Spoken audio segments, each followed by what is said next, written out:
Hello, magandang araw sa inyong lahat. Welcome sa aking channel. So ngayon lang ulit tayo nakapag-vlog. Siguro mga almost 2 months dahil yung last kong vlog ay January pagkatapos ng New Year. So ngayon lang ulit tayo nagkaroon ng oras sa pag-vlog natin dahil hindi tayo makapag-focus sa pag-vlog natin. So kumusta naman po kayo? Sana okay kayong lahat.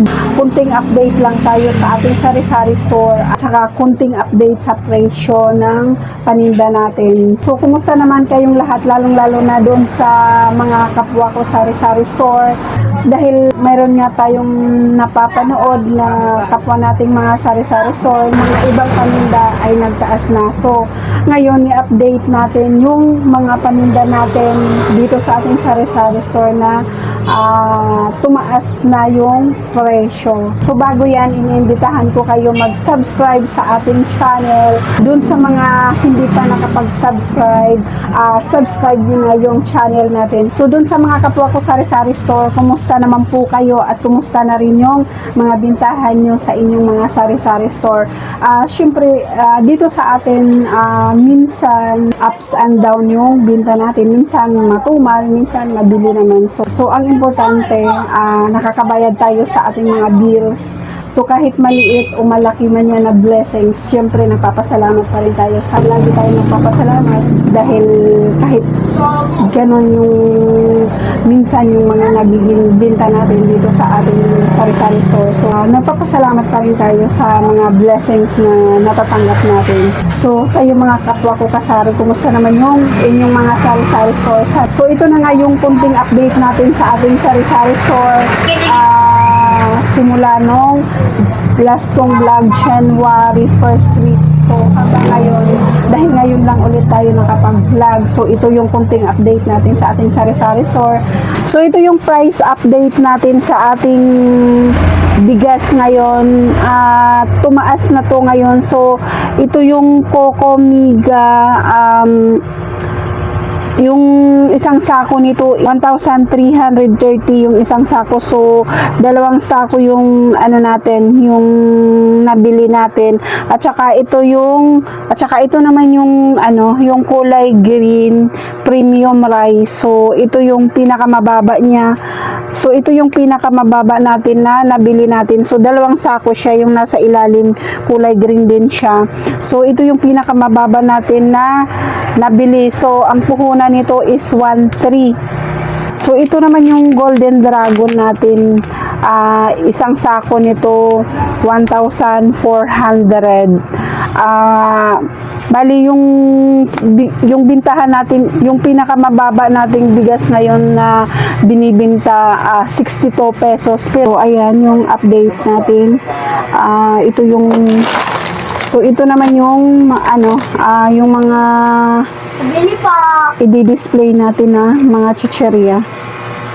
So ngayon ito yung update natin sa ating sari-sari store. So ayan yung mga chicheria natin. So hindi naman tumaas yung mga chicheria natin at saka yung mga shampoo. So ito yung tumaas yung uling ngayon.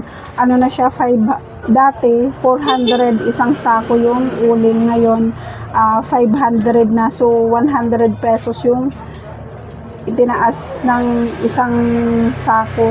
At saka ito naman yung mga Coke natin. So ganun pa din naman yung price niya. At saka ito yung mga tinapay. So ganun pa rin yung mga yung price niya. Same price pa din. Tsaka yung itlog. So ayan, yung mga Lucky Me ganun pa din. Tsaka dito sa mga natin, ibang paninda, yung mga Lucky Me. So ito yung ibang mga paninda natin, hindi pa naman siya tumaas, yung lang, yung bigas at saka uling. So ayan, yung mga shampoo, pati downy. At saka dito sa kape, same price pa din, hindi pa rin siya tumaas. Ganun pa din. Yung mga natin, ibang paninda, yung mga powder, so same price pa din. Saka itong mga tangs, ganun din. And pati shampoo natin, same price pa din yan, hindi pa rin nagtaas. At saka dito sa ating mga dilata, ganun pa rin yung price niya. same price pa din, hindi pa rin nagtaas. So ayan, pati dito sa mga ano natin, mga toyo, soka, so same price pa din. So ito lang yung update natin sa sari-sari store. So yun pa din yung mga price niya. So yun na nga yung price ng ating bigas, yung kulay green ay 1,300 yung isang sako. So bali dalawang sako yung nabili natin, at saka yung 1,330 yung coco mega. So 1,330 yung puhunan niya.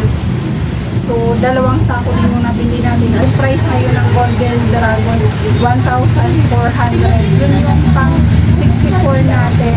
Yung pinakamababang presyo na bigas dito sa ating sari-sari store ay 62 pesos. So yun yung pinakamababa.